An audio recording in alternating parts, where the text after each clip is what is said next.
Vamos lá. Educação para a morte é o tema que chamamos para essa noite. Primeiro que esse é um tema que as pessoas não gostam muito, né? Por mais que a gente frequente uma casa espírita, nem sempre a gente gosta de tocar nesse assunto. Mas esse é um assunto inevitável. Questão de tempo, cada um de nós vai ter que se deparar com ele. Então, por que a gente deveria esperar o momento disso acontecer para a gente pensar no assunto, né? A gente então tem que ir se preparando e se educando, ou seja, tentando refletir a respeito disso para buscar esse entendimento. Que é o que a gente vai tentar fazer nesses 50 minutinhos aqui, mas certamente é uma reflexão que devemos levar para o resto de nossas vidas, até o momento em que fatalmente isso irá acontecer. Quebrando alguns paradigmas, né? Já que a gente está sempre preocupado com a morte, quando se fala nessa palavra, a primeira coisa que vem é o medo. Não adianta dizer assim, eu não tenho medo da morte. Garanto que a maioria daqui sente tremer na base quando isso aí vem à mente, né? Com a possibilidade de, né? Imagina no fato consumado. Mas então vamos tentar pensar um pouquinho por isso, né? O que vem a ser o nosso medo? Por que a gente sente medo disso? Vamos então a algum conceito para isso. O medo é uma sensação que proporciona um estado de alerta, demonstrado pelo receio de fazer alguma coisa, geralmente por se sentir ameaçado, tanto fisicamente como psicologicamente. Então, ter medo faz parte da vida e tem o seu propósito. Não é vergonha nenhuma na vida nós termos medo de algo, porque o medo nos serve como um instrumento de preservação, de alerta para algo. O problema então não é ter medo, a questão é como lidar com ele. E seguindo, a resposta anterior ao medo é conhecida por ansiedade. Na ansiedade, o indivíduo teme antecipadamente o encontro com a situação ou objeto que possa lhe causar algum mal. Na verdade, aqui a gente não está então ainda com medo da morte. Nós estamos ansiosos com o fato disso poder vir a acontecer. Olha, segredo, vai acontecer, tá? E vai acontecer com todo mundo. Então, só que a gente já fica na ansiedade disso acontecer. Ou no outro extremo, né? Às vezes a gente vai levando a vida, como se isso não fosse acontecer nunca. Doce ilusão. Isso fatalmente vai acontecer com cada um de nós. Então, a nossa proposta para essa noite, é claro, para depois dessa noite, é que a gente não fique tão ansioso como isso, mas ao mesmo tempo consiga refletir sobre isso, pensar sobre isso e usar os conhecimentos que nós já absorvemos, já conseguimos aqui na Casa Espírita, sobre esse fato, porque isso certamente será um fato. Então, olhando essa visão do medo, o medo faz parte dos nossos instintos. Nós somos seres muito mais frágeis do que imaginamos. A gente acha super poderoso, né? Mas o nosso corpo é frágil. Então, esses instintos fazem com que a gente tente preservar, nos traz uma necessidade de sobrevivência e um constante estado de vigília. Ou seja, ninguém aqui quer morrer, ou seja, cada um de nós quer aproveitar ao máximo a presente encarnação. E é para isso mesmo. Vocês não reencarnaram só para morrer, isso a gente já aprendeu em outras palestras, né? A gente reencarnou aqui para aproveitar cada oportunidade. Então eu quero estar aqui tanto quanto seja possível para que eu absorva, vivencie da melhor forma essas oportunidades. Mas o medo é um fato, ele vai acontecer, não só com relação à morte, mas com relação a qualquer outra situação da vida que nos leve a uma situação que nos traga um certo desconforto. Então a gente vai começar a pensar como a gente lida com o medo. Será que a gente deixa o medo nos controlar? Ou a gente efetivamente tenta lidar com ele? Tenta fazer com que haja um certo controle? Tenta fazer com que a gente tenha um autoconhecimento, um entendimento a respeito de nós mesmos, para que possamos avaliar por que eu tenho tanto medo dessa ou daquela situação. Bem, o primeiro aspecto que a gente tenta utilizar para lidar com o medo é o controle. Ou seja, a gente tenta controlar a nossa vida ao máximo para que nós não sejamos colocados naquela situação que nos traga desconforto, né? No caso aqui, a pessoa está fazendo as suas contas para saber se o salário chega no final do mês, né? A gente tem medo da morte, mas tem medo disso também, né? Do dinheiro não dá para chegar até o final do mês. Então essa pessoa está se controlando para que aquele momento que é fatídico, chegar ao final do mês, poder acontecer de uma forma não traumática, para que ela espere o próximo momento seguinte, que é o salário do mês seguinte. Mas nós tentamos controlar a nossa vida como se tudo pudesse sempre estar ao nosso controle. É claro que cada um de nós tem que ter um planejamento sobre a sua vida, traçar objetivos claros, mas nem sempre o controle estará em nossas mãos. E aí a gente precisa tentar entender o seguinte: como eu lido com a vida nas situações onde eu não consigo estar no controle? Aí é o momento da gente pegar esses conceitos que a gente estuda e aprende na casa espírita para fazer com que isso sirva de insumo para a nossa reflexão. Um outro aspecto então interessante que a gente começa a adquirir é o conhecimento. O medo faz com que a gente fique assim, caramba, o que vem depois? Na medida que a gente adquire conhecimento, isso já começa a ficar algo um pouco mais controlado. Por exemplo, muita gente tem medo de avião, né? Mas se eu não enfrentar estar no avião, talvez eu não conheça aquele lugar que eu sempre quis viajar.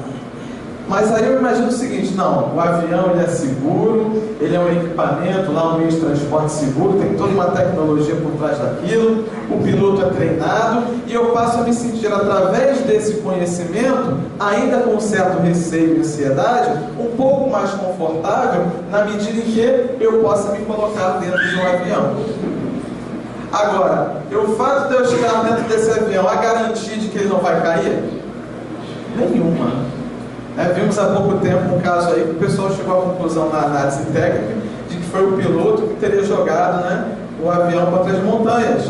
Mas você parte de um princípio que você imagina que, entrando naquele avião, o piloto não vai fazer algo nesse sentido. Mas existe essa possibilidade. Nós estamos todos aqui vivendo a vida encarnada com diversas possibilidades que podem não se realizar, serem frutos da nossa ansiedade, nos trazer o sofrimento, mas a morte sim, é algo que vai acontecer. Então essa, com ansiedade ou sem ansiedade, eu preciso me preparar. E além do conhecimento, o que me faz realmente refletir sobre isso e chegar às conclusões de que eu não devo ter tanto medo? É a minha vivência. E a vivência é o que acontece fora da palestra, é o que acontece fora dos livros.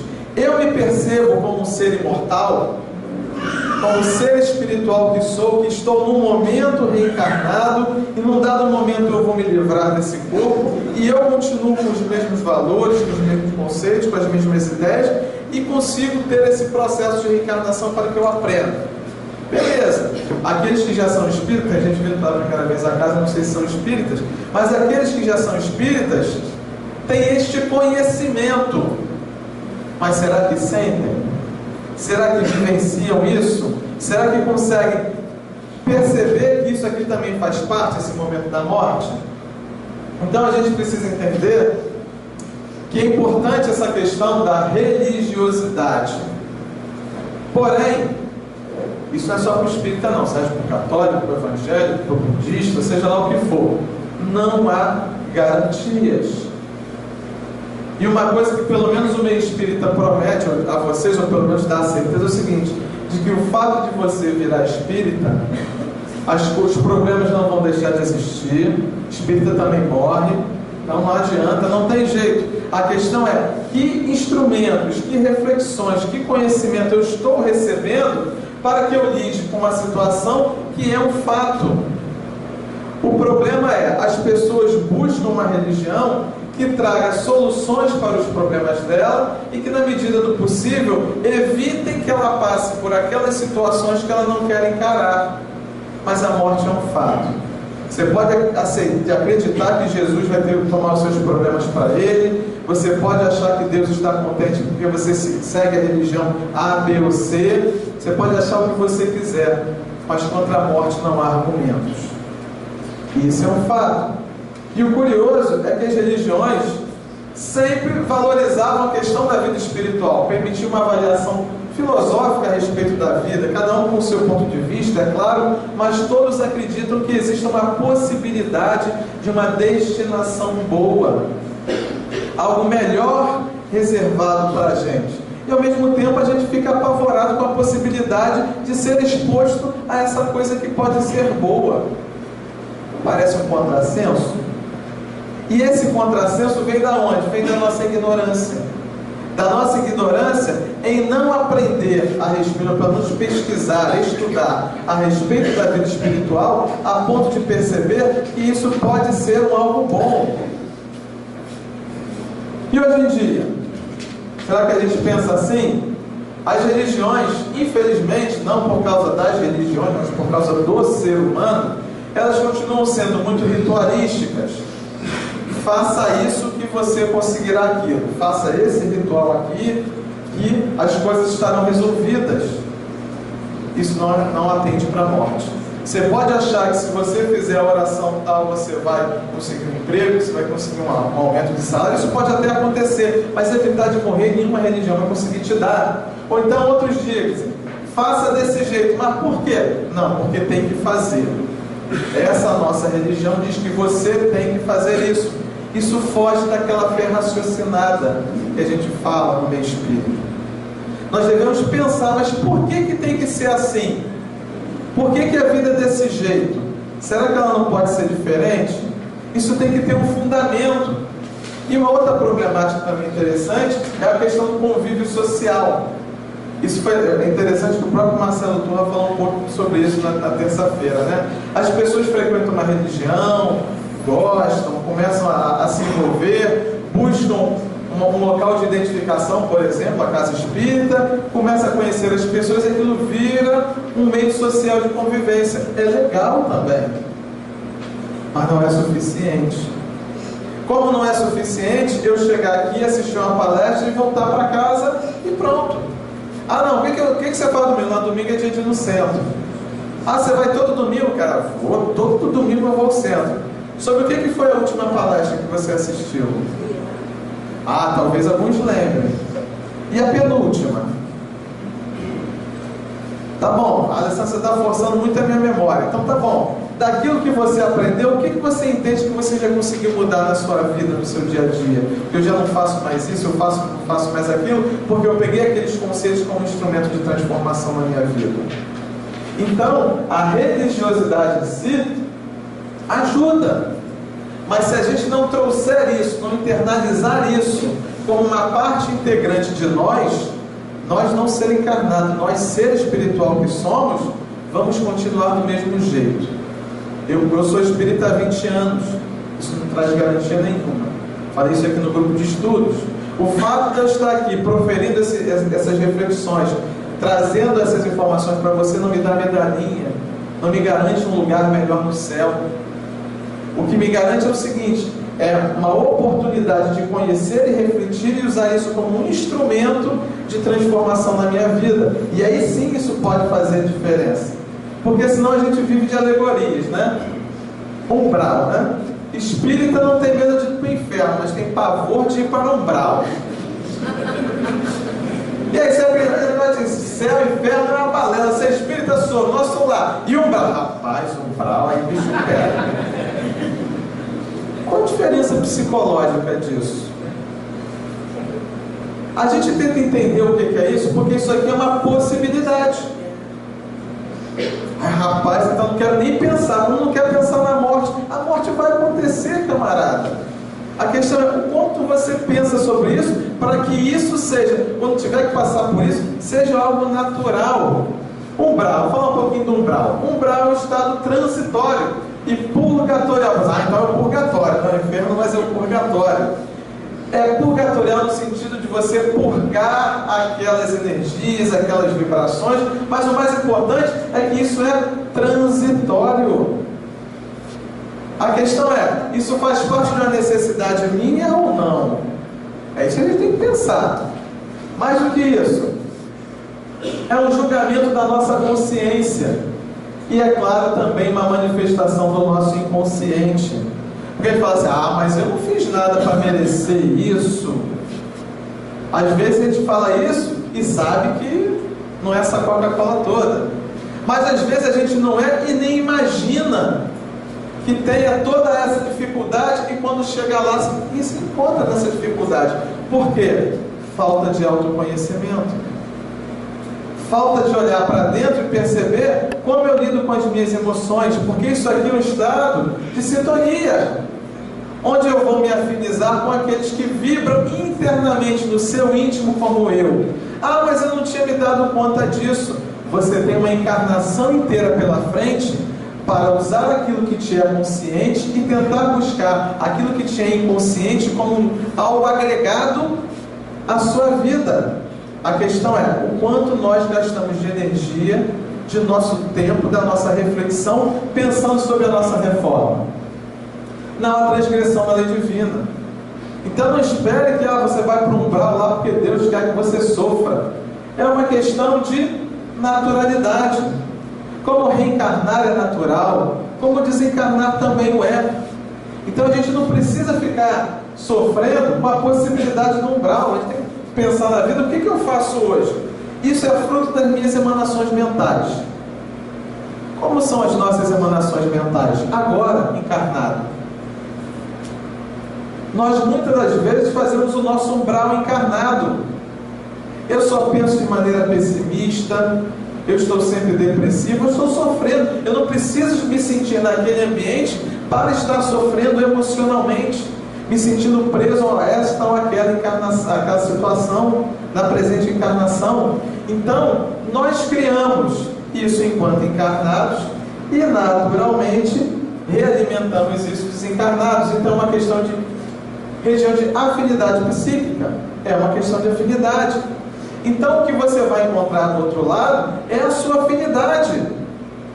Quanto do seu tempo você está pensando nas suas afinidades, nas suas sintonias, nos seus valores emocionais, espirituais?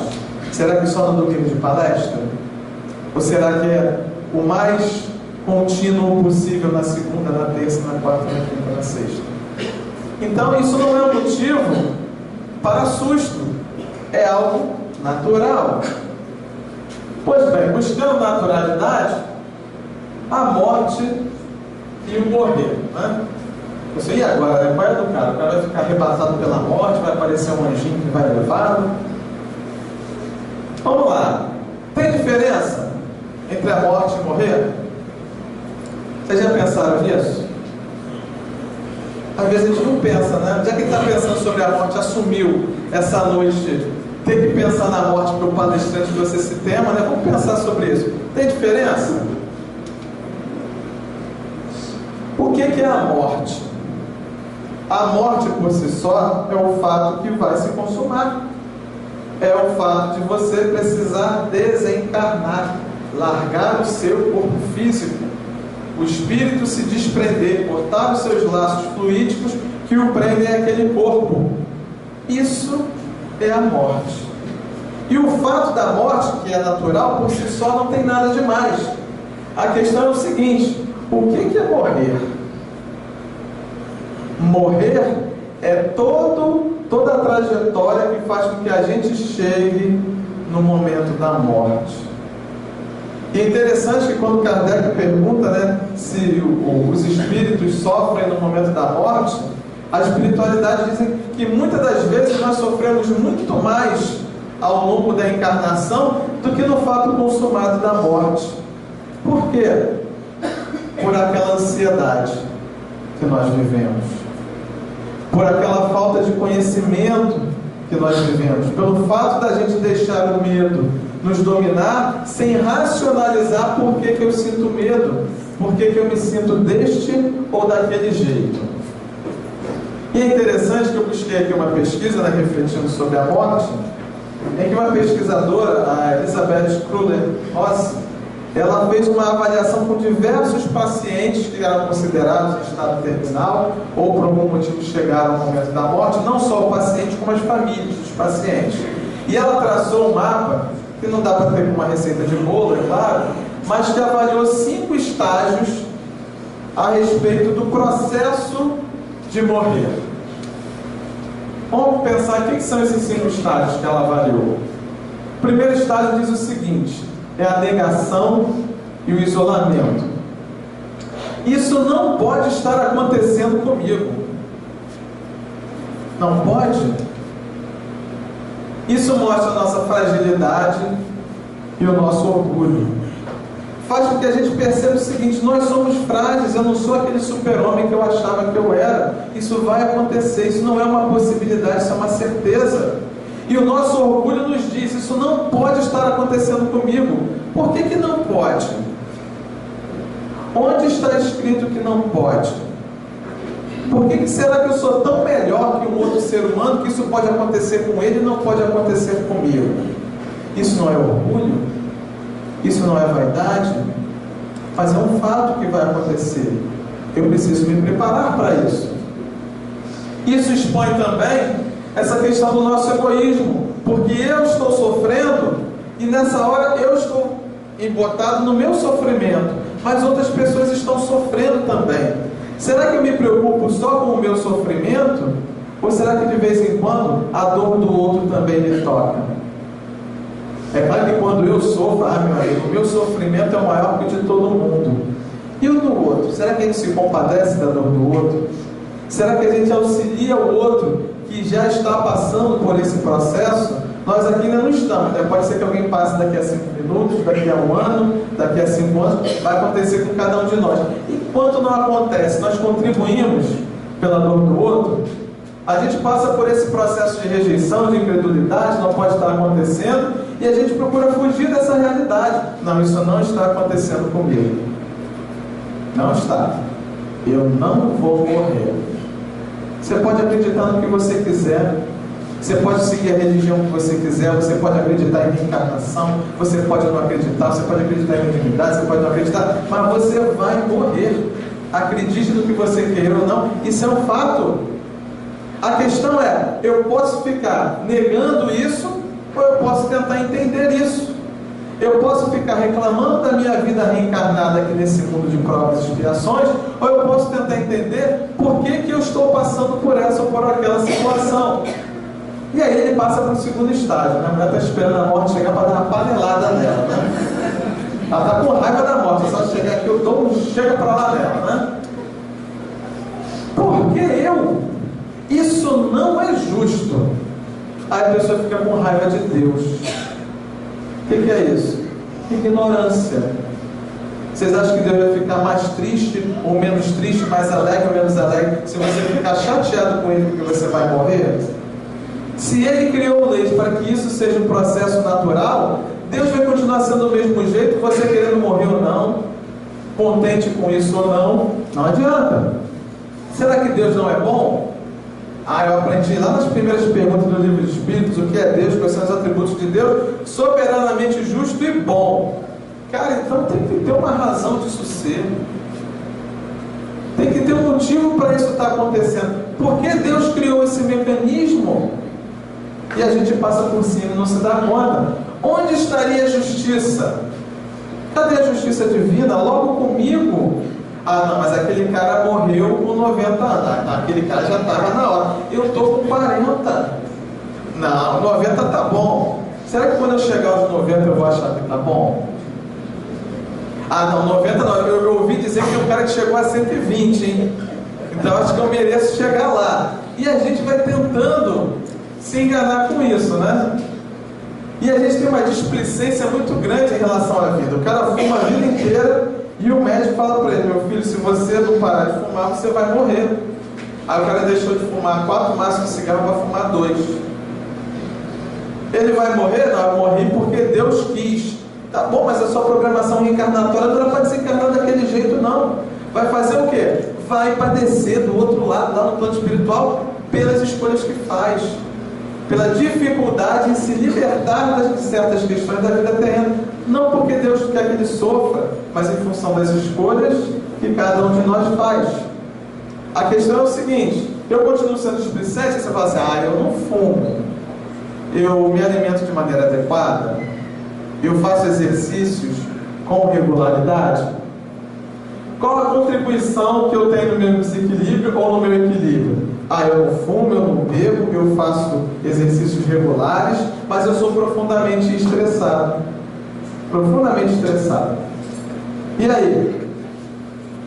Rapaz, mas você infartou, mas como é que eu infartei? Cheguei lá, doutor, como é que eu infartei? Como é que eu tive um derrame? Eu não fumo, eu não bebo, eu faço exercício regularmente. Rapaz, você conduziu o seu corpo para esse momento. Então é um conjunto de situações, é um conjunto de emoções que apressam ou dão longevidade ao nosso processo encarnatório. O próximo ponto é o da barganha. Como é que é a barganha? Primeiro começa na barganha material, né? Prometo que se eu melhorar, tudo vai ser diferente. A gente precisa esperar esse momento para fazer a diferença? Primeira coisa é a barganha material. Se o cara tem recursos, ele procura um médico mais conceituado lá nos Estados Unidos, que é um especialista, PhD no problema que ele tem, faz parte. Só que ele chega para fazer, eu te dou todo o meu dinheiro se você conseguir me curar da minha doença. Como especialista, às vezes ele consegue, às vezes ele não consegue. Ele não é Deus, ele é um especialista médico. Outra barganha que a gente faz também é a barganha espiritual. Aí você fala assim, mas isso acontece só no momento que a gente morre? Não, isso acontece mesmo quando a gente não morre. Aquele pessoal que faz promessa, né, para um santo, por exemplo, Santo Antônio, se eu casar, eu vou conseguir fazer tal coisa para você. Santo Antônio escreveu um contrato com você, ele aceitou aquela sua oferenda, está registrado em cartório que ele aceitou a sua oferenda, ou ele disse para você que ele vai te atender só porque você prometeu aquilo para ele? Mas eu não faço isso, eu não sigo essas divindades. Mas você conversa com o seu mentor espiritual e fala a mesma coisa sendo espírita. Me ajuda que está pegando. Será que a gente não faz? Não é um problema da religião, é um problema do nosso comportamento diante da religião. E o quanto a gente pega esses conceitos e tenta vivenciá-los saindo da teoria para a prática.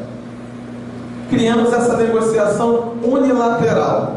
Agora para e pensa, se eu tenho um mentor espiritual que me ajudou, agora estou trazendo do lado espírita, né? Se eu tenho um mentor espiritual que me ajudou a preparar essa reencarnação e sabe que eu estou passando por aquilo que eu preciso, para aquilo que eu evolua, para que eu seja um ser humano melhor enquanto espírito, se eu tiver que passar por isso, que ele vai dizer, vai na fé que você está no caminho. É isso mesmo. O seu mentor espiritual não está preocupado com você estar mais tempo encarnado ou não, se isso não tiver um propósito adequado para isso. A lei é imutável, a lei serve para todos, qualquer religião. Próximo passo é a depressão. Esse talvez seja o mais perigoso deles. Não vejo mais graça na vida. O processo torna-se inegável. Agora eu já vi que eu vou partir mesmo. Os médicos já me desenganaram. Eu procurei cura espiritual daquela cirurgia. O cara falou que não adianta nem abrir, porque é isso mesmo. E aí, meu amigo, tentei de tudo. Vai acontecer. E como lidar com o fato consumado quando a gente passa uma encarnação inteira sem pensar nessa possibilidade? A gente passa, depois desse momento, a gente lamenta as séries de oportunidades que a vida não ofereceu a gente e a gente não aproveitou. A gente precisa esperar chegar o momento para isso? É um sentimento de perda. É um sentimento de perda das coisas que a gente deixa no mundo material. Aí você fala assim, Alessandro, mas eu não sou materialista, mas eu vou perder os meus amores. Cadê os conceitos que você já aprendeu? Que não é a primeira vez que você encontra os seus amores? Que isso não é um adeus, que isso é um até logo? Será que eu parei para pensar nisso verdadeiramente dentro de mim, como um valor para a minha vida? É claro que a gente tem a necessidade da família, a gente precisa do apoio da família, e existe uma necessidade de sintonia espiritual muito grande. Se você sabe que isso já está prestes a acontecer, busque esse contato com o seu mentor espiritual. Porque muitas pessoas, nesse momento da depressão, que vem que não tem mais jeito, fazem o quê? Suicídio. E aí, camarada, todo o processo fica mais difícil. Seria uma palestra à parte falar sobre suicídio, mas a gente vai se situar exatamente naquelas condições de desespero fora do corpo físico. E aí fica mais difícil para esse mentor espiritual que está me ajudando a me preparar para aquele momento, fica mais difícil. Eu estou mais distante dele desencarnado do que quando eu estava encarnado. Então esse é um momento muito delicado. Um outro momento então, que é o próximo passo, é o que é o da aceitação. Senhor, seja feita a tua vontade. É claro que, né, o cara não está falando isso com alegria, né, mas ele chegou à conclusão de que está na hora de eu voltar para lá. E aí, né? Aí, verdadeiramente, o ser começa a buscar esse mais além. O que existe do lado de lá? Porque essa relação do medo que a gente tem lá no início traduz basicamente o seguinte: a ignorância. Eu tenho medo de que vai acontecer algo que eu não sei o que é, que não está sob o meu controle. Ou então é minha própria consciência lamentando todas as oportunidades que eu tive e que eu não absorvi, não fiz valer o uso daquela oportunidade. Mas aí o cara já está buscando o desejo de paz. Às vezes a agonia que ele passa por aquele processo do morrer é tão grande que ele mesmo já fala: rapaz, não está nem mais valendo a pena. Eu preferia partir, porque se eu for para sofrer desse jeito, eu preferia partir. Mas de novo, não é para partir por partir, é para partir no momento exato, no momento em que nossa programação espiritual nos diz que está na hora. A gente busca uma conexão mais direta então com a espiritualidade, e aí naturalmente o seu processo de desencarnação vai facilitar o trabalho desses companheiros desencarnados que estão ali para te ajudar a passar por aquilo.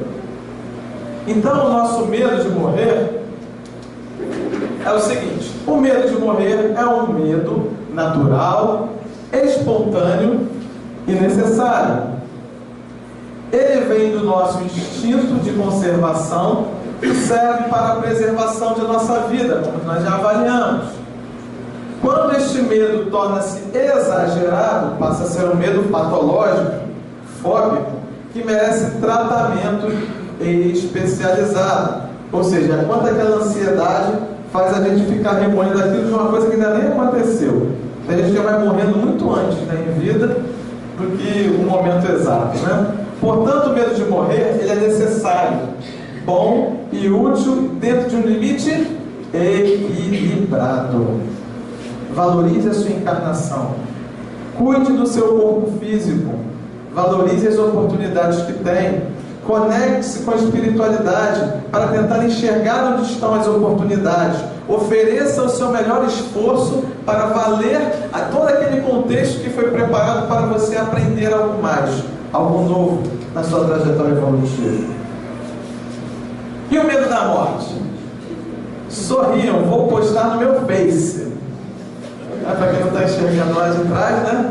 Quem quer parar no Face desse cara, né? Está no Face.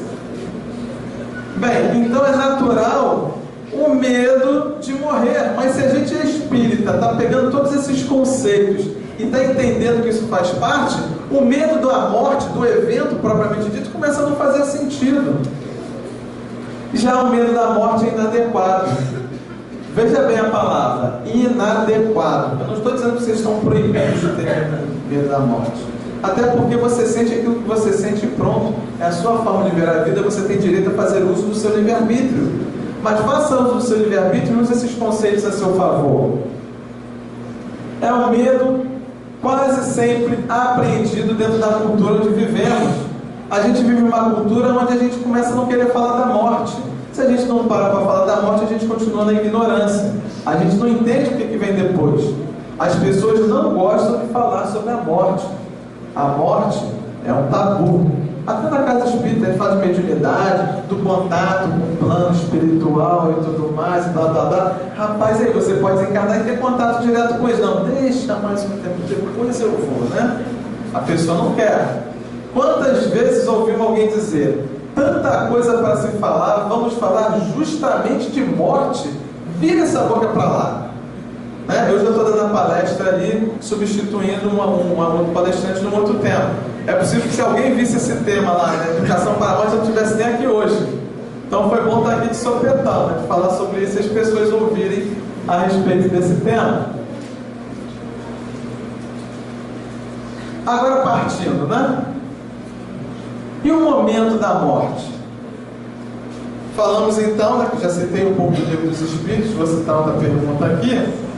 A espiritualidade nos diz que a gente sofre muito mais em vida do que no momento exato da morte. O morrer é que às vezes é complicado, O processo que a gente conduz o morrer realmente é mais difícil. Mas com esse conceito da morte, a morte é só o fato. É só o afrouxar dos laços e o corte dos laços. Kardec então pergunta no Livro dos Espíritos: no momento da morte, qual é o sentimento que domina a maioria dos homens? A dúvida, o medo ou a esperança? Pergunta 961. E agora, onde é que eu me encontro, Eu me encontro no medo, na dúvida, na esperança. E os espíritos, sempre bastante objetivos, ele dava uma resposta, mas ele dava uma resposta para você se fazer a pergunta. Kardec fazia a pergunta para ele: eu te respondo, agora pensa.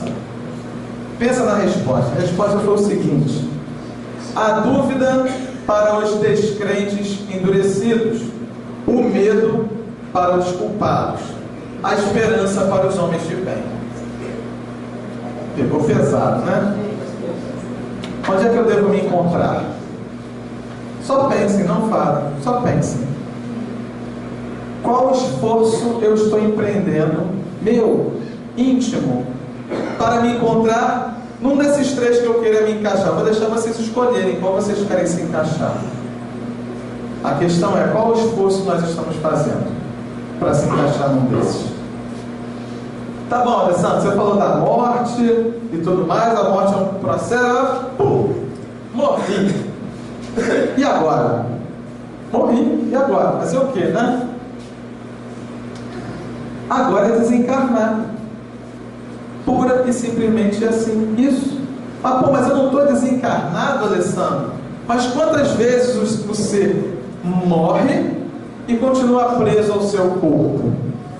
Essa é uma outra possibilidade. Não estou falando isso para assustar você, não. Estou falando para vocês pensarem e não se colocarem nessa posição. Essa é a questão. Vamos lá então. O estado moral da alma é a causa principal que determina a maior ou menor facilidade do desprendimento. Tem seres que estão tão presos na vida material que se sentem ainda ligados ao seu corpo e já morreu, já desencarnou e se sente nessa tipo de situação. De novo, fruto das suas escolhas, da forma como conduz a sua vida, como pensa a respeito da sua vida, e se sentem presos ou não. A afinidade entre o corpo e o perispírito decorre do apego do espírito à matéria. E quando eu digo apego à matéria, não é só os valores materiais, aquela questão de que eu não posso ir embora e deixar essa pessoa, eu não posso ir embora sem ter resolvido essa situação que eu passei a vida inteira tentando fugir dela e não resolvi, mas eu não posso ir embora agora sem resolver. E agora, será que vai resolver? Tem situação que vai ficar para a próxima. E a gente tem que aceitar isso. Não absorvi a oportunidade, não fiz uso daquela oportunidade. Vai ficar para a próxima. Você vai ficar preso ao corpo ali para quê? Então, partiu dessa para uma melhor? Tem gente que fala, falando partiu dessa para melhor, Rapaz, partiu dessa para a mesma.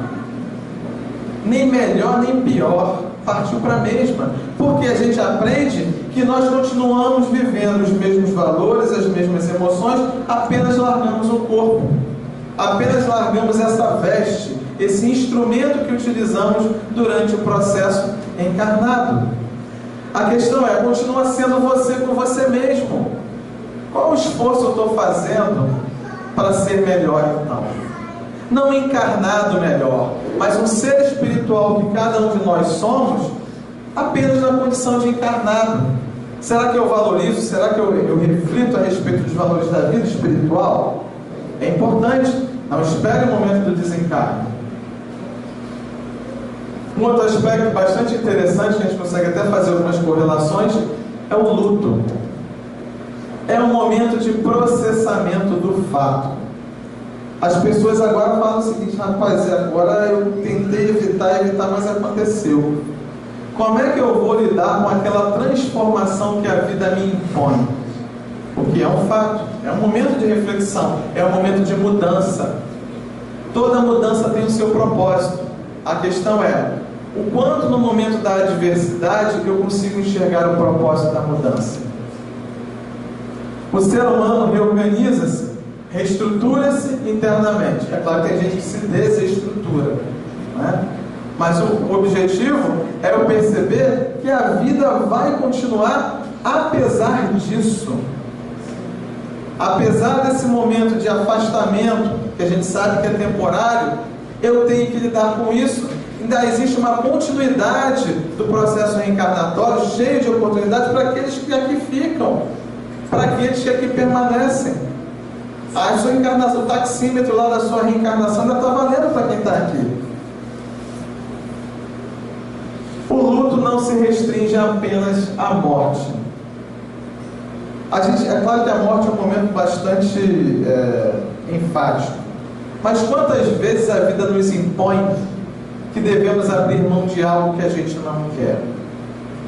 Que precisamos morrer daquele valor para renascer liberto do egoísmo, do orgulho, da vaidade, das coisas que a gente já entende do ponto de vista espírita, com o conhecimento que temos, mas a gente não desapega, né? Desapega, não é aquela propaganda que tem na televisão, né? A gente não se desapega. Faz parte desse também. A perda desses valores tem que fazer parte. Não deve ser interminável, é claro, né? Esse processamento é natural, mas essa reflexão tem que me servir para eu partir para um novo momento, num novo formato. Eu tenho o direito de viver eternamente em luto? É uma escolha. A questão é, o quanto eu processei aquilo e vou lidar com aquela nova situação que o meu processo reencarnatório me oferece no momento. Para mim também, isso faz parte do aprendizado. A saudade não pode ser maior do que o amor. Ninguém quer perder um ente querido. Mas a gente precisa também perceber que aquele ente querido não é nosso. Não é o meu pai, não é a minha mãe. Está meu pai, está minha mãe, está meu filho. Mas é um amor espiritual que eu vou carregar ainda depois da vida encarnada. E vou me preparar para que eu o reencontre. Muito pior seria simplesmente desfazer esse laço e não mais ter contato. Existe uma possibilidade de, então eu tenho que me preparar para essa nova possibilidade. Então é um processo que faz parte da vida, não só da vida encarnada, mas do momento espiritual que cada um de nós precisa passar. Eu vou passar um videozinho, certamente alguns conhecem aqui, mas acredito que a maioria não conheça, e vou passar para vocês um vídeo sobre a morte de Dimas. Está contemplado no livro Obreiros da Vida Eterna. Então eu achei um videozinho para a gente pensar sobre isso e perceber um pouco como esse processo acontece. Vai levar só um tempinho, né? Peço só paciência, tem uns 10 minutinhos.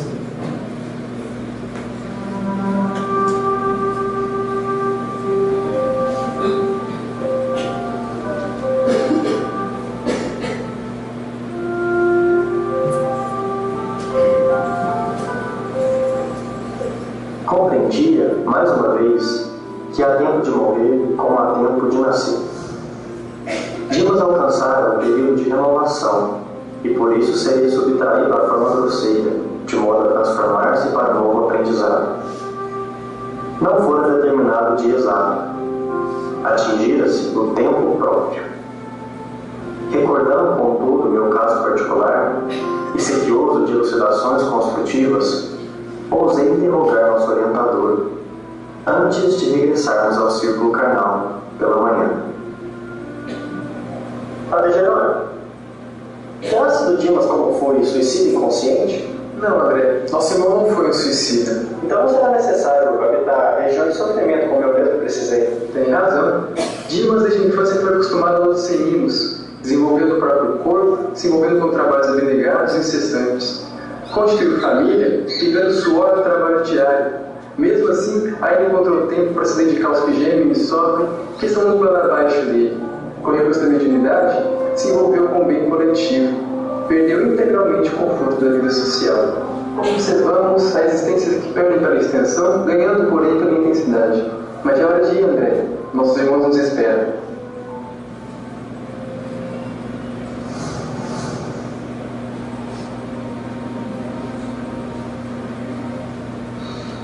Dimas permanecia sob agitações psíquicas muito fortes. Conhecia o fim próximo do aparelho carnal. Temia o futuro dos seus. Conservava-se em total descontrole dos nervos.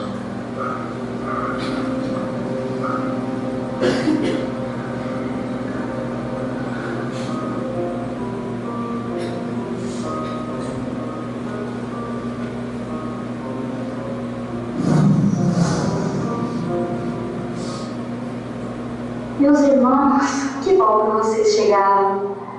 O desligamento será hoje? Sim, a resistência orgânica terminou. Já estamos autorizados a aliviá-la. Está na hora.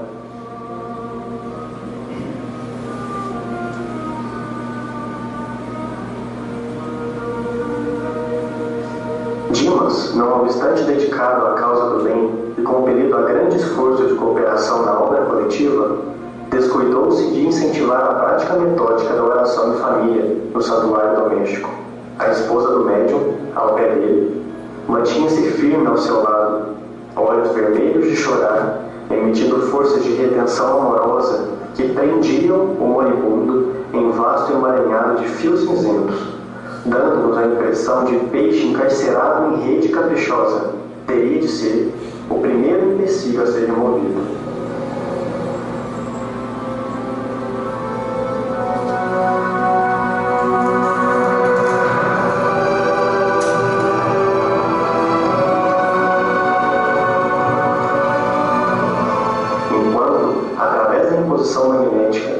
Eu me esforçava para modificar as vibrações mentais. Hipólito e Luciana teceram uma rede fluídica de defesa em torno do leito para que as vibrações mentais inferiores fossem absorvidas. E Jerônimo trabalhava a fim de tranquilizar a esposa para dar continuidade à tarefa.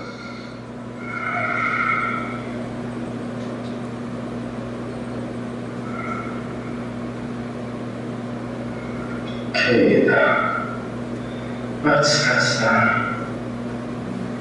Gostaria de vê-la bem mais forte. Sinto-me bem, amiga. Sinto que o dia será de calma e reconforto. Pode ir. Tem certeza, querido?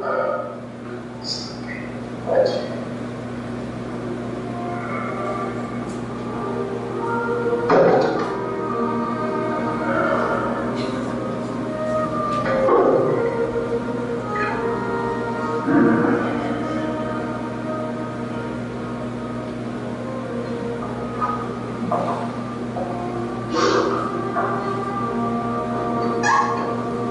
Meus irmãos, peço-lhes que cuidem do sono da esposa para que suas emissões mentais não nos alterem o esforço.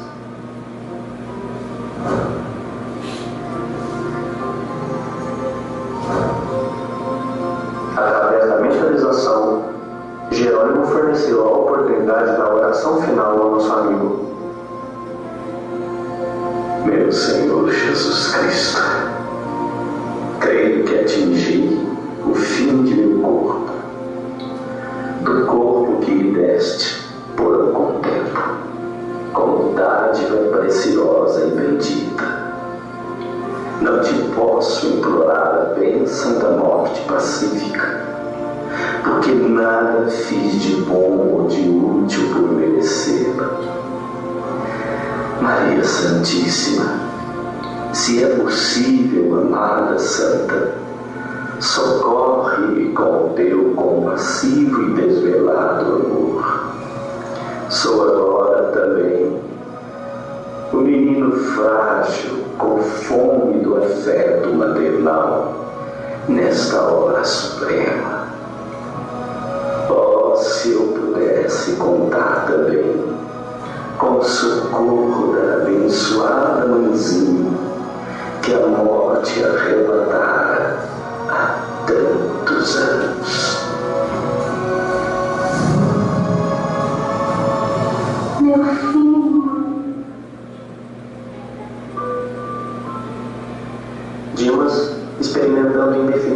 estar no regaço materno, parecia esquecer agora todas as mágoas, sentindo-se amparado, quase feliz. Ordenou Jerônimo que me conservasse vigilante, de mãos coladas à fronte do enfermo, passando logo após ao serviço complexo e silencioso de magnetização. Havíamos iniciado o desligamento.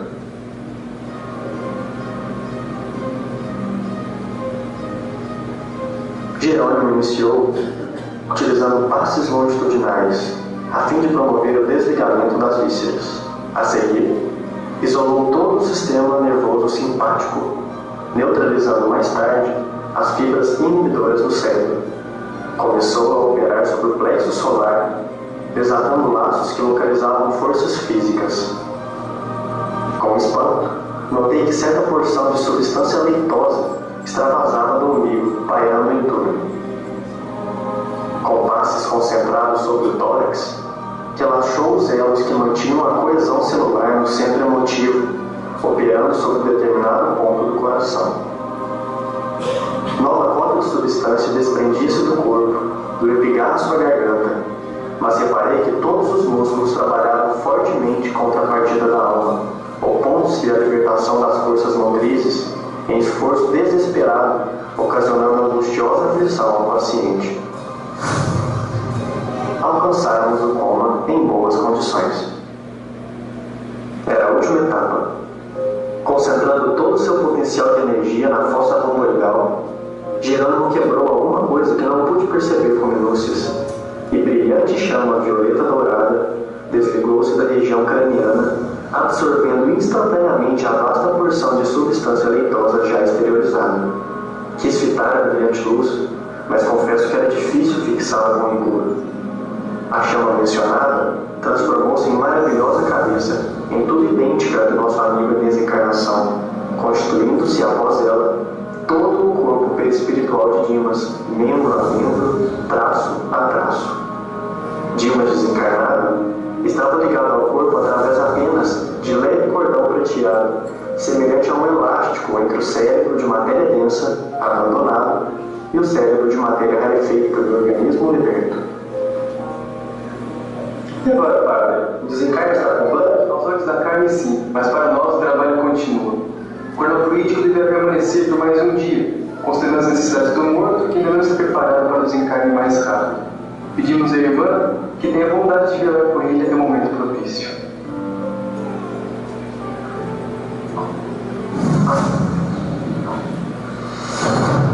Devido aos méritos adquiridos, foi permitido que Dimas tivesse defesas pessoais, mas a residência conservava-se à mercê da visitação de qualquer classe. As câmaras mortuárias não devem ser pontos de referência à vida social, mas recintos consagrados à oração e ao silêncio. O sentimentalismo exacerbado da família inconformada é sempre prejudicial ao processo de desligamento. No dia seguinte, retornamos ao recinto doméstico, onde cortaríamos o fio derradeiro que o ligava aos despojos. Estávamos a postos 2 horas antes de organizar-se o cortejo fúnebre.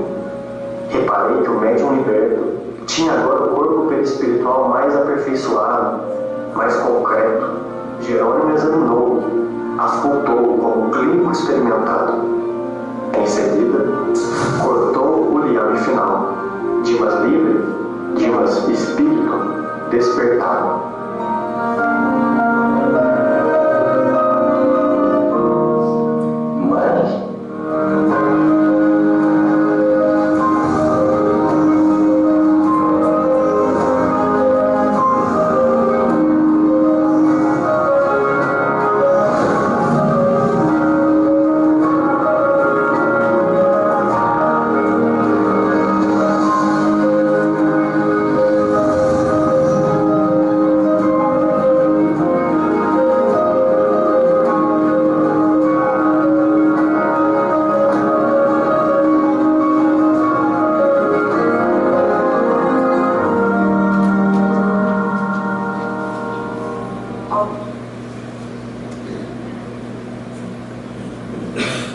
Faz a gente pensar, né?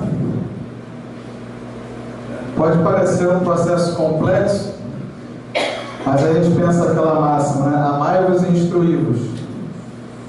Que conhecimento a gente quer ter a respeito da vida e a respeito da morte? Quanto a gente reflete, o quanto a gente usa esses conhecimentos espíritas para avaliar esse momento, para pensar esse momento. E qual é a nossa postura diante da vida? Essa figura aqui talvez a maioria conheça, né? É um ex-vice-presidente do Brasil, né? Nós estamos falando aqui de uma questão de política, né? Estamos falando aqui de um ser humano que lutou pela vida até o último momento. E ele dizia: não tenho medo da morte, porque cada coisa tem o seu tempo. O que estou fazendo, me tratando, é cumprir a minha parte com responsabilidade. Não estou entregue. Estou entregue a quem sempre estive, às mãos de Deus. Então a gente tem que pensar nisso. Enquanto estás no caminho, cada fase da vida propicia o aprendizado daquilo que é necessário. A gente precisa estar atento. A dor é inevitável, o sofrimento é opcional. O quanto eu uso desse conhecimento com senso prático na minha vida? Nossas escolhas e suas consequências são intransferíveis. Nós não somos próprios coitados, já evoluímos o suficiente para refletirmos a respeito da vida e percebemos o que realmente queremos, aquilo que somos, ou melhor, aquilo que estamos, por enquanto, e o quanto de esforço eu faço, eu empreendo, para que eu seja um pouco melhor.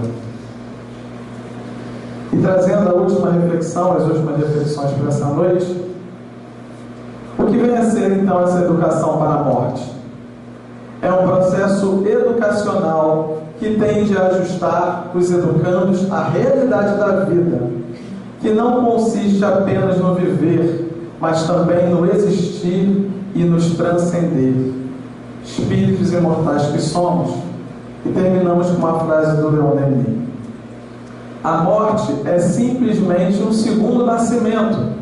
Deixamos o mundo pela mesma razão por que nele entramos, segundo a ordem da mesma lei. Todos nós somos regidos pela mesma lei, que é a lei do Pai. A questão é o quanto eu estou sintonizado com isso, o quanto de entendimento eu estou buscando e principalmente o quanto de transformação eu estou disposto a fazer. Eu espero ter contribuído para a reflexão dessa noite com vocês, apesar de falar de um tema incômodo, que ele possa ser um pouco menos incômodo daqui para frente, na medida do possível, mas principalmente que a gente valorize não a morte, mas a vida, as oportunidades que a vida oferece. Eu agradeço a atenção de vocês e desejo a todos uma boa noite.